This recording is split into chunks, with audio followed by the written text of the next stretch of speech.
अस्सलाम वालेकुम प्यारे दोस्तों। ज़िंदगी में पैसा कमाना जितना मुश्किल होता है उससे ज़्यादा मुश्किल पैसे को बचाना होता है। प्यारे दोस्तों, आज की हमारी वीडियो दो मौज़ूआत पर मुश्तमिल है। एक जो कोरिया में जिन लड़कों के वीज़े ख़त्म हो रहे हैं थीजी काम के बारे में, और दूसरा जिन लोगों के वीज़े ख़त्म हो गए हैं और उन्हें फ़्लाइट नहीं मिल रही उस बारे में। प्यारे दोस्तों, मैं तमाम देखने वालों का बहुत ज़्यादा मशकूर हूँ कि आप लोगों ने हमारी वीडियो को देखा और हमारे सब्सक्राइबर तकरीबन 500 हो गए हैं और आप लोग तमाम लोग मुबारकबाद के मुस्तहिक हैं। प्यारे दोस्तों, कोरिया में जिस भाई का वीज़ा ख़त्म हो रहा हो और उसने रात के 10 बजे तक की कोई फ़्लाइट ली है तो उससे एयरपोर्ट पर थीजी काम मिल सकता है। अगर आपको फ़्लाइट रात 12 बजे के बाद या आपको 1 बजे के बाद की फ़्लाइट मिल रही है तो उसके लिए आपको जो आपका कोरिया का एक्टिव अकाउंट है वो आप कंपनी को देंगे। सैमसंग वाले आपके पैसे उसमें थीजी काम के डाल देंगे। अगर ये भी नहीं कर सकते तो अगर आपका अकाउंट पाकिस्तान में आपका अपना एक्टिव अकाउंट है तो वो आप यहाँ दे के जाएंगे तो सैमसंग वाले आपके थीजी काम के पैसे उसमें डाल देंगे। इसके साथ प्यारे दोस्तों, जिन लोगों का कोरिया में वीज़ा ख़त्म हो रहा है और ख़ास तौर पर स्पेशली जो लोग E9 पे हैं, उन्हें कोरियन गवर्नमेंट ने इस 7वें महीने के 1 से लेकर 30 तक उन्हें वीज़ा देने का ऐलान किया है और काफ़ी सारे दोस्तों ने लिया भी है।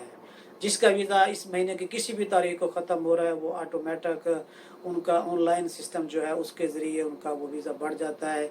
आप कोरिया की साइट पे जाकर अपने वीज़े को चेक भी कर सकते हैं और चेक करना कोई मुश्किल नहीं है।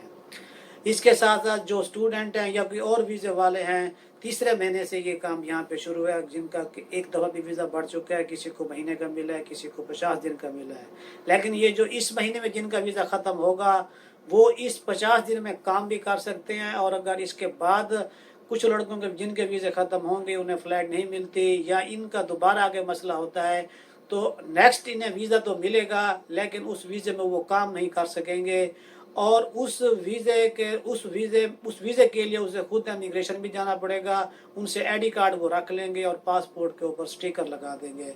जैसे ही हालात ठीक होंगे, फ़्लाइट होंगी तो वो लेकर पाकिस्तान जा सकते हैं। इसके साथ साथ जो लोग यहाँ पे वीज़ा तब्दील करना चाहते हैं और साबितों का प्रोग्राम शुरू करना चाहते हैं उसकी भी डेट अनाउंस हो चुकी है। वो इसी 7वें महीने की 7 तारीख से लेकर 13 तारीख तक है।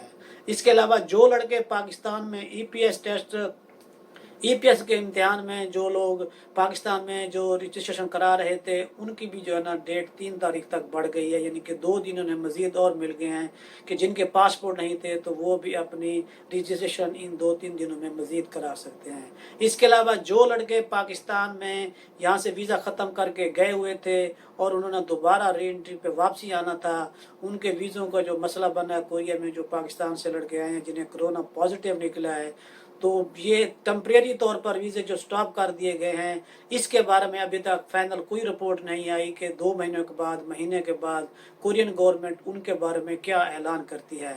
जैसे भी कोई अपडेट आती है इंशाल्लाह प्यारे दोस्तों आपके साथ शेयर करते रहेंगे।